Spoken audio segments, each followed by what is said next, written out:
Thomas Hartwell was 30 days from losing everything. The year was 1887, and 3 years of drought had baked his Colorado ranch into a cracked, useless sheet of brown.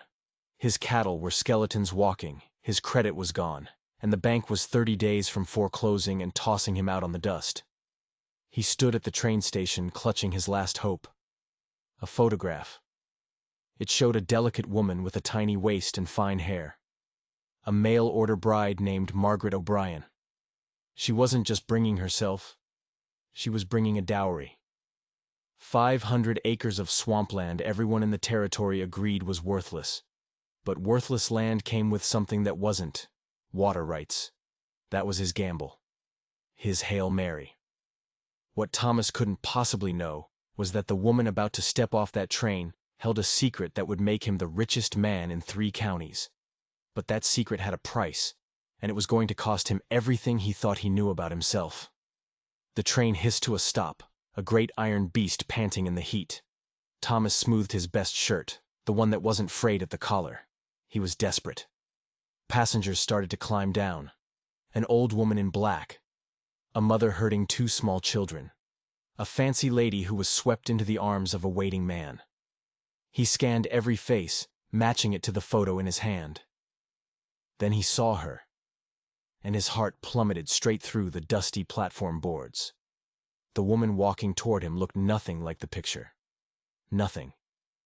Where the photograph showed a slender, delicate flower, this woman was substantial. Her dress was clean and well made, but it strained to contain a fuller, stronger frame. This wasn't the woman he was promised. This wasn't the deal he'd made.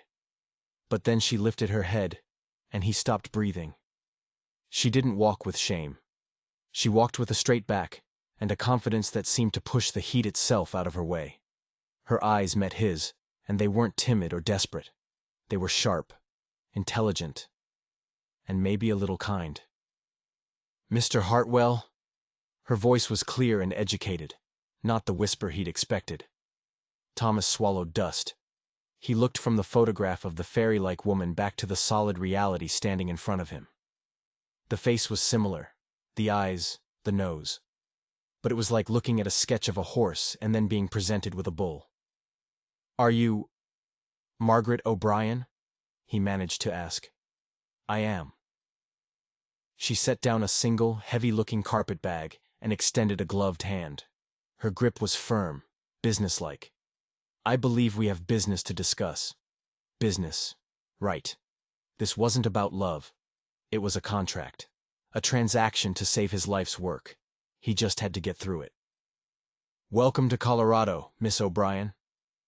Her eyes didn't look at him. They swept over the dead landscape, the brown grass, the hazy dust. But she wasn't seeing what he saw. She seemed to be reading the land itself. She pulled a small notebook from her purse and made a quick, sharp sketch. "The drought has been severe," she said, tucking the notebook away. "But the cottonwoods along that creek bed are still green. That's a good sign." Thomas just stared. Any other woman would have complained about the journey, the dust, the crushing heat. This one was analyzing hydrology. "You know about farming?" "I know about land," she said, picking up her bag. "My father was a geologist in Pennsylvania. I learned to read the earth the way other girls learn to read poetry." The walk to his wagon was a blur of confusion and raw disappointment. This was a trick, a bait and switch. But the contract was clear. They marry tomorrow, and the deed for the swampland gets transferred to him immediately. He needed that land. He needed those water rights. He had to go through with it. He just had to. As he helped her onto the wagon seat, the words tumbled out of him. "The land you're bringing. The 500 acres. I should tell you, folks around here say it's worthless. Swamp and rock, that's it." Margaret O'Brien settled onto the seat and looked at him. A small, mysterious smile played on her lips, a smile that made him deeply uneasy. "People often don't recognize value when it's right in front of them, Mr. Hartwell." She looked past him, toward the hazy outline of the hills. "That swamp has been in my family for 10 years. We've been waiting for the right time, and the right partner. The ride to the ranch was quiet, but it wasn't peaceful. Margaret asked questions. Not about the house or the town. She asked about the depth of his wells, the mineral content of his soil, if he'd noticed changes in the underground spring patterns over the last decade. They weren't the questions of a bride. They were the questions of an investor or an engineer. When they pulled into his yard, a hot wave of shame washed over Thomas. The barn sagged. The fences were broken. The few cattle he had left looked like they were about to fall over and die. It was a picture of failure. But Margaret didn't flinch. She stepped down from the wagon, stood in the center of his dusty, pathetic yard, and slowly turned in a full circle. Her eyes scanned every rise, every dip, every dying tree. It was like she was memorizing the terrain. "The bone structure is good," she said finally. "Excuse me?" "The land," she clarified, her gaze intense. "Under all this drought, the bone structure is excellent. Good drainage patterns, solid foundation rock. I suspect your water table is much healthier than it appears." She pointed to a small rocky hill behind his house. "That hill there. Have you ever explored it?" "Just for firewood. It's nothing but scrub and rocks." Margaret nodded, pulling out that little notebook again and making another entry. "We'll see about that." That night, she settled into the small spare room he'd prepared. Thomas sat on his porch, the photograph of the woman he was supposed to marry lying on the railing beside him. He felt like a fool. He was in a trap, but he couldn't figure out what kind. This woman was smart, maybe too smart. She had plans she wasn't sharing. Through her window, he could see her lamp burning late. She was at a small desk, writing, sketching, calculating. What was she doing? As he finally drifted off to sleep, her words echoed in his head. "You have no idea what you've actually gained today." But what did that mean? And why, when she said it, had she been looking not at him, but at the distant, worthless swamp that was about to become his? The wedding was a short, grim affair. It happened the next morning in a small wooden church that smelled of dust and old hymns. Thomas wore his only good suit, a dark wool that was already making him sweat. Margaret wore a simple blue dress. It was well made, but it did nothing to hide her sturdy frame from the prying eyes of his neighbors. And they were all there, not to celebrate, but to gawk, to witness Tom Hartwell's final, desperate act. He could hear them whispering as the Reverend droned on. "Can't believe he went through with it." "Nothing like that picture he showed around, is she?" "Desperate times, I suppose. A man'll do anything to save his land." The words were like little needles under his skin, but he kept his face a mask of stone. This was business. He repeated it to himself like a prayer. This is business. He needed the land. She, for some reason he couldn't fathom, needed a husband. It was a simple, practical exchange. When the Reverend said, "You may kiss the bride," there was an awkward pause. Thomas leaned in and gave her a brief, chaste kiss on the cheek. Her skin was warm, but her expression was unreadable. It wasn't romance. It was determination. After the ceremony, they went to the county clerk's office. This was the real reason they were here. The signing of the papers. The moment the swampland deed was transferred into his name. As he scratched his signature onto the document, he felt Margaret's eyes on him. It wasn't the look of a new bride. It was the look of a hawk watching its prey. The deed was exactly as promised. 500 acres of marsh and low-lying ground, plus all associated water rights. It was his now. He had upheld his end of the bargain. The wagon ride home was even quieter than the day before. That evening, he laid out the new rules. "I've prepared the spare room for you," he said, staring at a spot on the wall behind her head. "Given the circumstances of our arrangement, I thought separate bedrooms would be appropriate." He expected an argument, or tears, or at least some sign of disappointment. He got none of it. "That's very considerate, Thomas," she said calmly, her voice even. "I appreciate your respect for my comfort." Her easy acceptance made him feel 10 times worse. It was as if she knew he was going to reject her, as if she'd planned for it. The thought burrowed into his mind and wouldn't let go.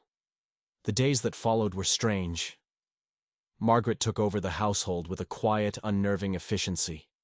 She scrubbed the house from top to bottom, reorganized his chaotic kitchen, and started keeping books. He found notebooks filled with her neat, precise handwriting, documenting everything: his dwindling cattle numbers, his feed supplies, his outstanding debts. She had a mind like a steel trap. It was impressive, and it was terrifying. But it was her mornings that truly baffled him.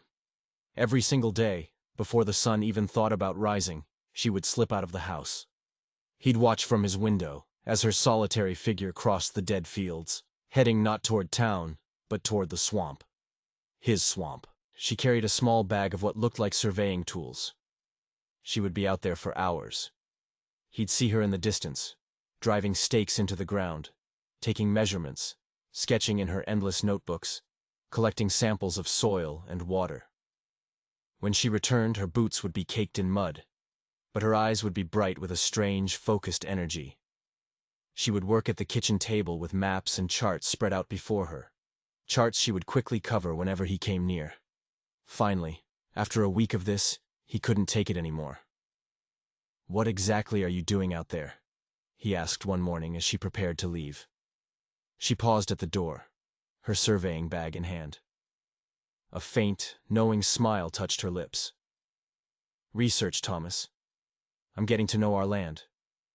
"Our land?" "Well, it's all connected now, isn't it?" she said. "Your ranch, my swamp.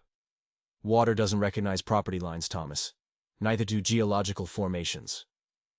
Before he could even begin to unpack what that meant, she was gone, marching with that relentless purpose toward the marshy ground that everyone in the world, except her, believed was worthless. His friends in town weren't about to let him forget the deal he'd made. Every trip for supplies was a gauntlet of sideways glances and poorly hidden smirks. "How's married life, Tom?" they'd ask, a little too loudly. "That new bride of yours sure is different from her picture." The worst of them was his neighbor, Jake Burton. Jake's ranch bordered his, and for years, Jake had been trying to buy him out, hungry to expand his own empire. Jake saw Thomas's desperation not as a tragedy, but as an opportunity, and he seemed to take a special, cruel pleasure in Thomas's strange marriage. "You know, Tom," Jake said one afternoon while they were mending a shared fence line, his voice dripping with false sympathy, "it ain't too late to get an annulment. Marriage hasn't been, you know, consummated, has it?" Thomas's hands tightened on the fence wire until his knuckles were white. "The court would probably understand," Jake went on, enjoying himself, "given the deception with that photograph and all." "Margaret didn't deceive anyone," Thomas said through clenched teeth. "She just looks different." "Different?" Jake let out a harsh, barking laugh. "That's one way to put it. Look, I'm just trying to help. You made a bad deal. Happens to the best of us. Cut your losses. Take her land, get rid of the wife, and sell the whole mess to me. I'll give you enough to pay off the bank and start fresh somewhere else." From a cold, practical standpoint, the offer made a twisted kind of sense. He could escape the marriage, keep the land, and solve his money problems in one clean break. But the way Jake talked about Margaret, like she was a piece of faulty equipment to be discarded, it stirred something dark and protective in Thomas's gut. And something about Jake's relentless desire for his property, even with the worthless swamp attached, felt wrong.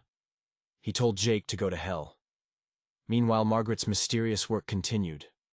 Strange little stakes with colored ribbons began appearing all over the property, not just in the swamp, but on his ranch land too.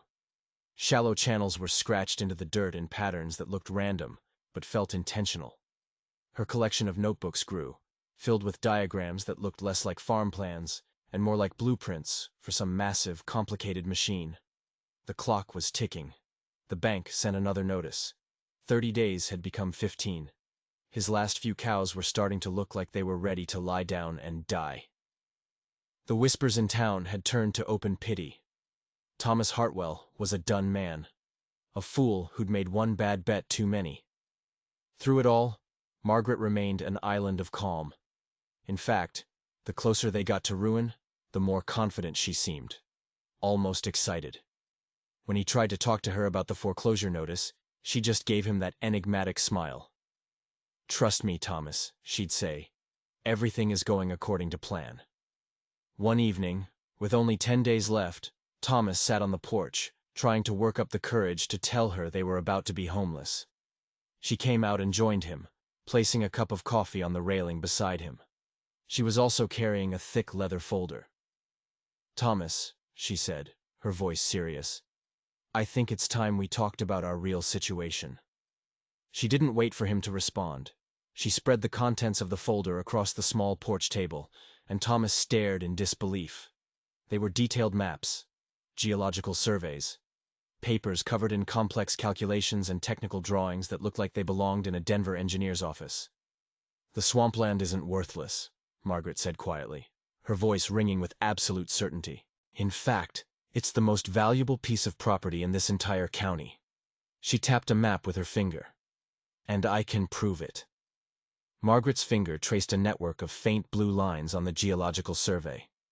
"Look here," she said, her voice electric with an energy Thomas had never seen in her before.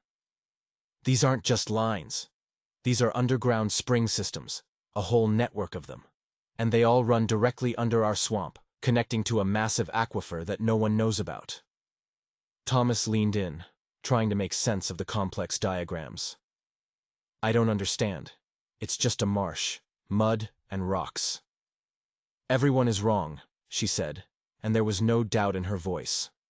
"My father taught me how to read these surveys before I could properly bake a pie. This land, this worthless swamp, sits directly on top of one of the largest untapped water sources in Colorado. The springs feed into natural channels that, if they were properly managed, could irrigate thousands of acres." She pulled out another map, one she had drawn herself, covered in her own neat calculations. "For the past 2 weeks, I've been out there every morning. I've measured flow rates. I've tested water quality. I've mapped the natural drainage patterns.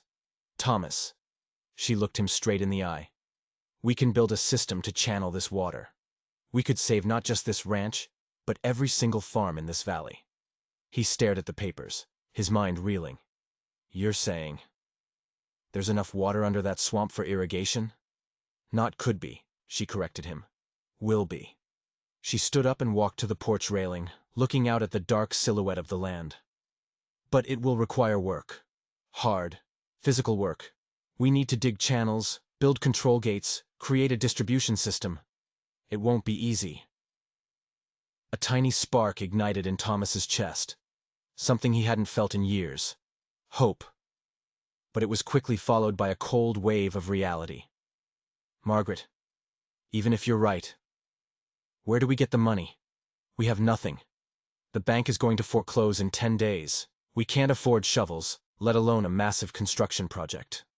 She turned back from the railing, and that mysterious smile was back, but this time he thought he understood it. It was the smile of someone holding a winning hand. "Thomas, how much do you think a desperate farmer would pay for guaranteed water in the middle of a 3-year drought?" I don't know. A lot, I guess." "I do," she said, tapping another one of her notebooks. "I've already spoken with 3 of our neighbors. Not Jake Burton, but the ones on the other side. They're desperate. They've agreed to pay in advance for access to the water. Their payments combined will be enough to satisfy the bank and buy all the lumber and supplies we need to get started." His head was spinning.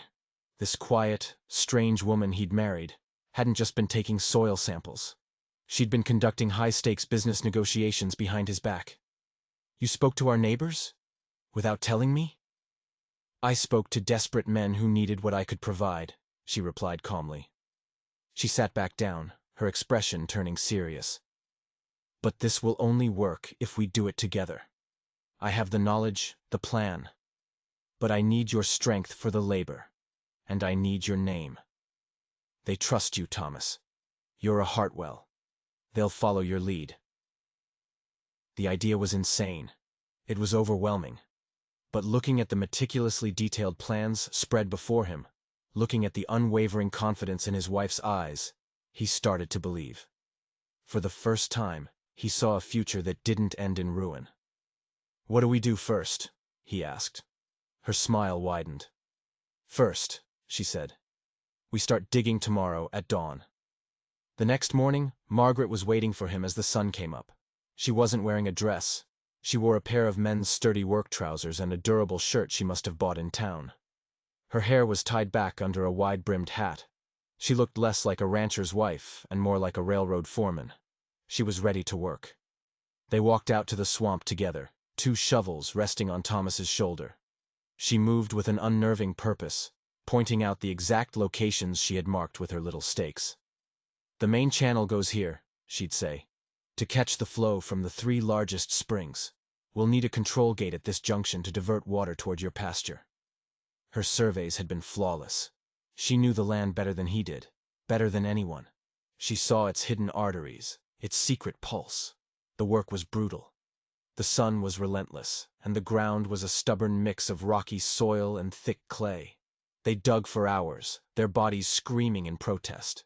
Thomas was used to hard labor, but he was in awe of Margaret.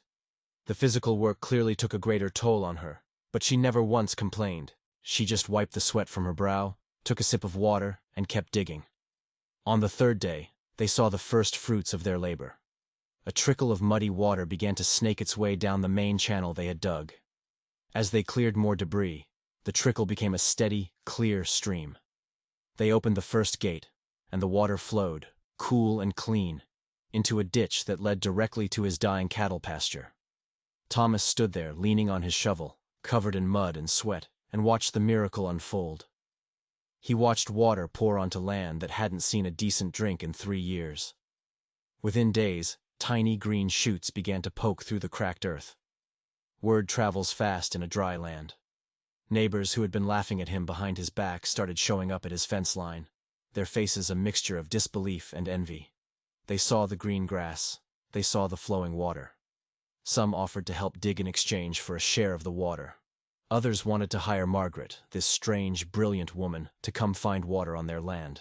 But success, he was quickly learning, breeds contempt. Jake Burton rode over on the 4th day, his face a thundercloud. He sat on his horse, looking down at the life-giving water flowing across Thomas's land, and his eyes were filled with a poison jealousy. "What in the hell do you think you're doing, Hartwell?" Jake snarled. Thomas straightened up, his shovel still in his hand. It felt good in his grip, solid and heavy. "Saving my ranch, Jake. Something you've been trying to stop me from doing for years." "That water belongs to the valley," Jake yelled, pointing a thick finger at the channel. "It flows into the creek my cattle drink from. You can't just steal it for yourself." Margaret stepped forward, her clothes smudged with dirt, her face streaked with sweat. She looked small next to Jake on his big horse, but her voice was as solid as bedrock. "Actually, Jake, we can," she said calmly. "The water originates from springs located entirely within the boundaries of our legal property. We have every right to manage it." "Legal right or not," Jake seethed, "you're taking water out of my animals' mouths." "The creek will continue to flow," Margaret replied, her patience like a stone wall against his anger. "In fact, our system will likely increase the overall flow by tapping the source more efficiently. There will be more water for everyone, not less." But Jake wasn't listening. He wasn't interested in geology or reason. He was interested in power. For years he'd been the king of this valley. Now, this woman, this strange mail-order bride, had come and rewritten the rules. "This ain't over," Jake warned, yanking his horse's reins. "Mark my words, Hartwell, you'll regret this." That night, a sound from outside woke them from a dead sleep, a splintering crash. They rushed to the window. In the pale moonlight, they saw them. 2 dark figures, moving quickly, smashing their work with heavy sledges. By the time Thomas grabbed his rifle and ran outside, they were gone, vanishing into the darkness. The damage was devastating. 2 of their main control gates were smashed to pieces. A whole section of the primary channel had been deliberately collapsed, filled with rocks and debris. The water had been choked off. Margaret stood there in her nightgown, her hands clenched into fists, her face illuminated by the moon. Her eyes were blazing with a cold, hard fury. "Whoever did this," she said, her voice dangerously quiet, "they have no idea what they've just started." Thomas looked at his wife, really looked at her. This woman who had crossed a country, endured his disappointment, worked like a man, and engineered a miracle out of mud. And now, someone was trying to tear it all down. "We'll rebuild it," Thomas said, his own voice hard with a resolve he hadn't felt in years. "And this time, we'll build it stronger." Margaret turned to him, and in the moonlight, she smiled. It wasn't her mysterious, knowing smile. It was a smile of partnership, of alliance. "Yes," she said, "we will." The rebuilding was a declaration of war. They worked for 2 days straight, from before sunrise until after sunset, fueled by coffee and rage. They didn't just repair the damage, they improved the design. Margaret, with her engineer's mind, showed him how to reinforce the channel walls with stone, how to brace the gates with heavier lumber. The new system wasn't just functional, it was a fortress. It was on the second day of rebuilding, as they dug a new, deeper channel to connect two of the most powerful springs, that it happened. Margaret's shovel struck something that wasn't rock. It made a dull, soft thud. She knelt down, curiosity on her face. She scraped at the dirt, and her hand came away coated in a thick, black, sticky goo. It had a strange, pungent smell, a smell that was alien to the dusty air of the plains. She looked up at Thomas, and her eyes were wider than he had ever seen them. The fury was gone, replaced by a wild, breathless excitement. "Thomas," she whispered, her voice trembling. "Come here, quickly." He dropped his own shovel and rushed to her side. She held up her hand, showing him the black substance. "Do you know what this is?" He shook his head. "It's oil, Thomas," she said, her voice barely audible. "It's oil seepage. There's petroleum under our land." He stared at the black goo. "You mean, like for lamps?" Her laugh was short and explosive. "Oh, much more than lamps. This is industrial oil, the kind that runs machines, lubricates engines, the kind the railroad companies and the big mining operations will pay a king's ransom for." She wiped her hands on a rag, but her eyes never left the hole in the ground. "Thomas," she said, looking back at him, "if there's as much oil down there as this seepage suggests, our water system is going to look like a child's toy." The rest of the day was a blur of frantic, careful exploration. Margaret was in her element now. She pointed out signs he would never have seen: the specific iridescent sheen on the standing water, the unique discoloration of the soil, certain types of rock formations that she said were classic indicators. Everything pointed to one impossible conclusion. They weren't just sitting on water, they were sitting on a massive oil deposit. "We need a professional," she said that evening, her mind already racing 10 steps ahead. "I know the signs, but we need a certified geologist to survey the land. We need official documentation." Thomas balked at the cost, but Margaret was firm. "It's an investment we have to make. We need to know exactly what we have before anyone else finds out." She wrote to 2 geological survey companies in Denver. Within a week, a man named Samuel Hayes arrived. He was a professional, all business and skepticism. He spent 3 days taking core samples, studying Margaret's maps, and conducting his own tests. On the final day, he gathered them in their small living room, his face grim. "Mr. and Mrs. Hartwell," he said, "I've been a geologist for 20 years. I've surveyed claims all over this territory." He paused, taking a deep breath. "And I have never seen anything like this.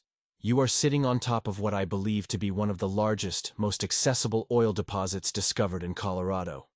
This field could yield hundreds of thousands of barrels, maybe more." The news hung in the air, too big to comprehend. It was the solution to every problem they had, and the beginning of 1,000 new ones. Because wealth like that doesn't stay secret for long, and it attracts predators. The predators arrived 3 days later. Jake Burton rode up to their house, but this time he wasn't alone. He had 2 other men with him, hard-faced men with guns on their hips who looked like they were comfortable with violence. "Tom," Jake said, pushing his way into the house without an invitation, "we need to talk." Thomas immediately stepped between Jake and Margaret. "Our business is our own, Jake." "See, that's where you're wrong," Jake said with a greasy smile. His 2 thugs fanned out, blocking the only doorway. "I've been hearing stories. Interesting stories about geologists and big oil discoveries on land that smells an awful lot like a swamp. He leaned in, his voice dropping to a low snarl. That's swampland, Tom. There seems to be some. Question about the original deed transfer. My family had a claim on it, way back. That's a lie, and you know it, Margaret said from behind Thomas, her voice cold and steady. I have all the original patents and tax records going back 15 years. My family purchased that land legally and directly from the territorial government. One of Jake's men, a brute with a scarred face, laughed. Paperwork can get lost, lady. It can burn up in a fire, especially when there's this much money on the line. Thomas felt a hot rage building in his chest. Get out of my house, Jake. Now, don't be hasty, Jake said, pulling a folded document from his coat pocket. It was a pre-written sales agreement. I'm here to make you a generous offer.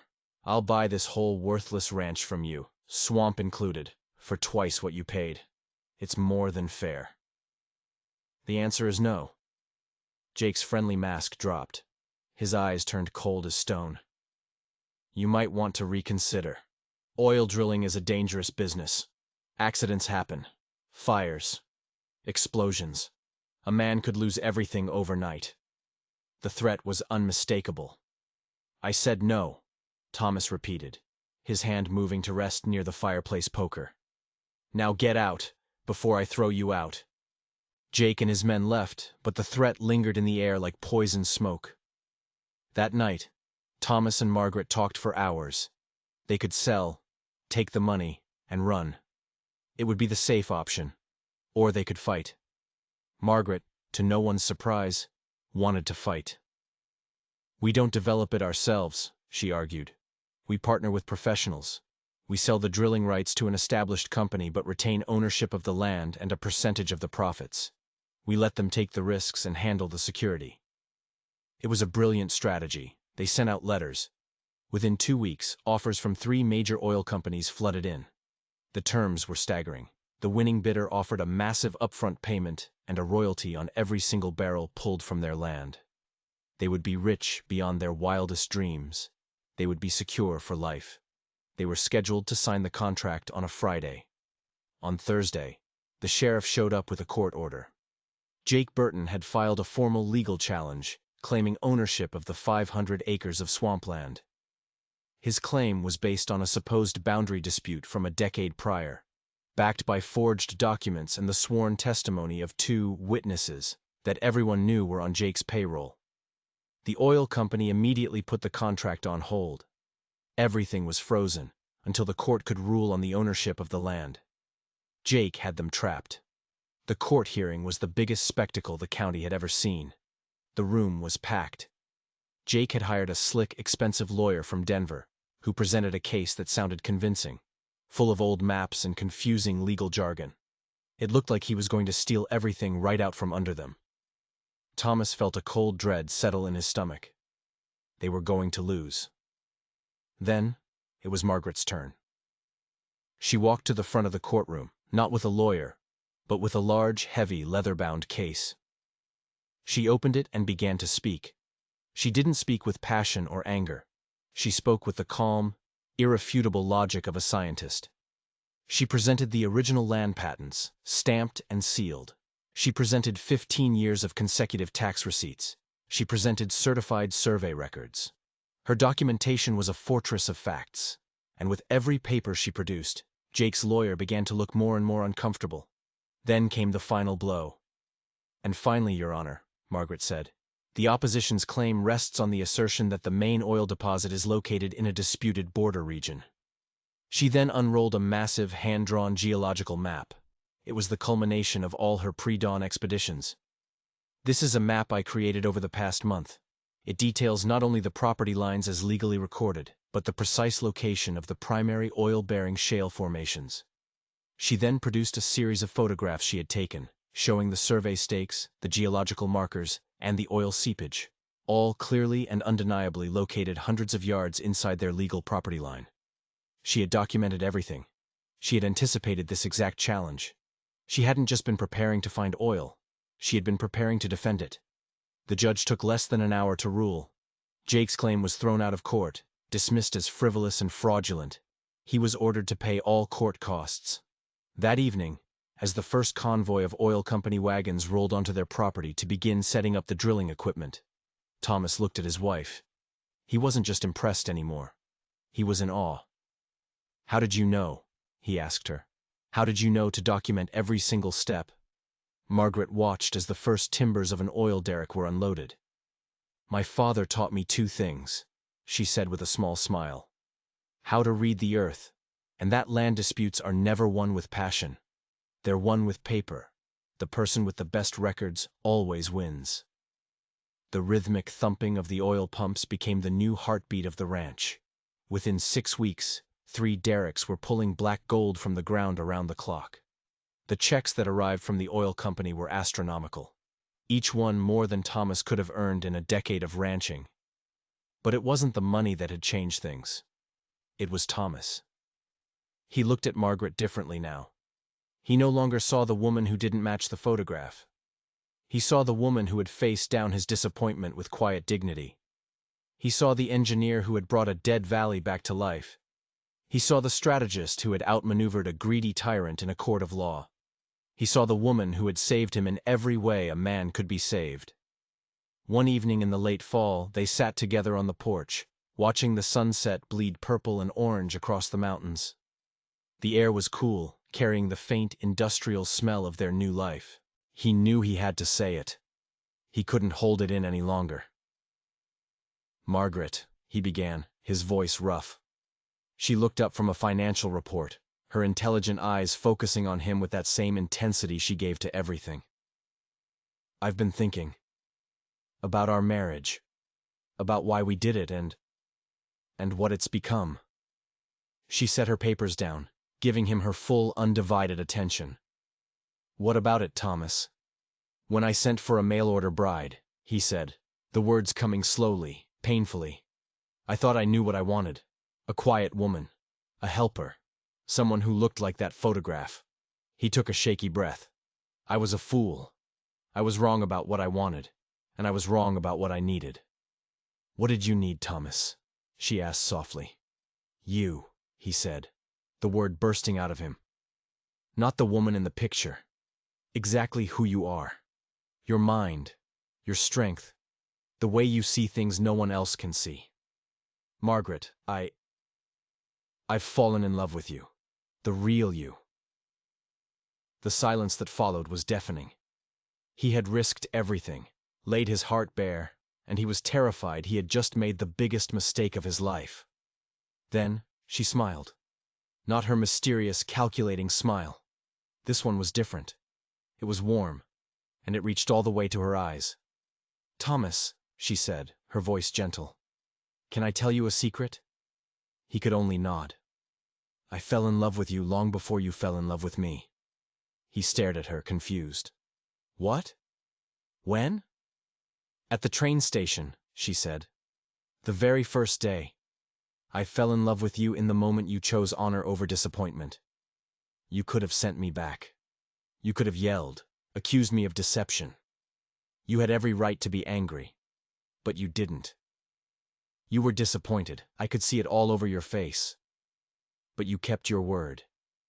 You treated me with respect, even when your world was falling apart." A tight band around his chest seemed to snap. "You loved me then? When I was putting you in a separate room and feeling sorry for myself?" "Especially then," she said. "Because it showed me the kind of man you were. You were honorable when it was hard to be. That's when I knew. I knew I had chosen the right man." "Chosen!" The words snagged in his throat. "You chose me?" Margaret laughed, a full, genuine sound that he realized he'd been longing to hear. "Oh, Thomas, did you really think I answered your advertisement by accident? I researched you for months before I ever sent that first letter. I knew about your ranch, your debt, your reputation for being an honest, hard-working man. I even knew about the geological surveys my father had done in this area years ago." The world seemed to tilt on its axis. "You knew? About the oil? Before you even came here?" "I suspected," she admitted. My father's notes pointed to this valley, and when I researched the property deeds, I saw your name on the land he had identified as the most promising.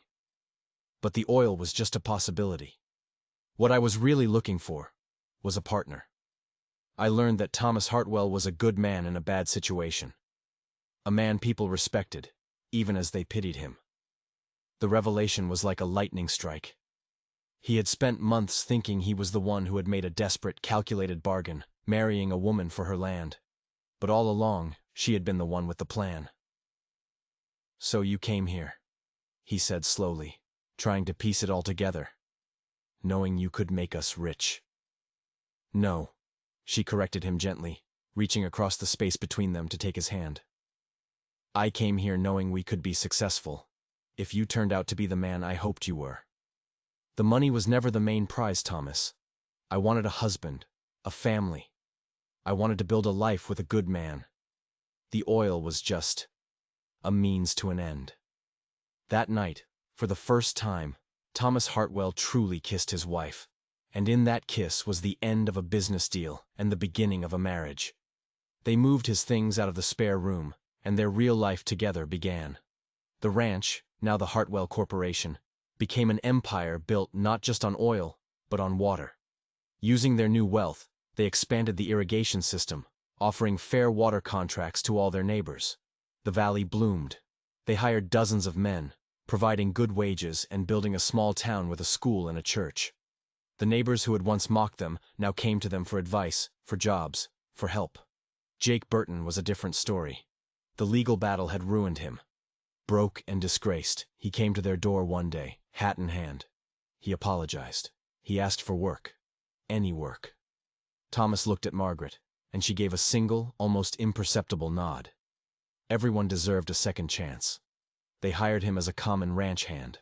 5 years later, Thomas stood on that same rocky hill behind the house, the one Margaret had pointed to on her first day. The view was almost unrecognizable. Oil derricks pumped steadily. Green pastures stretched as far as the eye could see. A thriving town bustled in the valley below. Margaret came up behind him. Their 3-year-old son, Johnny, was perched on her shoulders, and their infant daughter, Sarah, was asleep in a sling against her chest. "Remember when you thought this was all just worthless scrub and rock?" she asked, her eyes twinkling. He laughed, wrapping his arm around her and his children. "I remember thinking a lot of foolish things back then." Down in the valley, he could see Jake Burton, now his most trusted foreman, directing a crew. Jake had married the new schoolteacher and was a respected member of the community he had once tried to cheat.